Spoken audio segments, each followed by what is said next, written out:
Че случилось? Дело? Отходи, он сейчас бахнет. Этот снимает. Ну, у меня камера всегда с собой.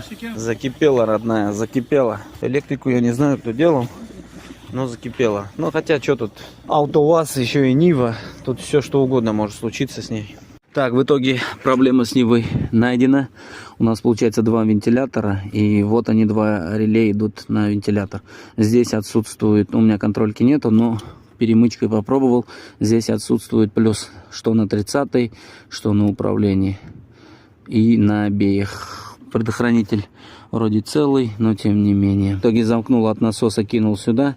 То есть получается от реле проводка дальше к вентиляторам целая.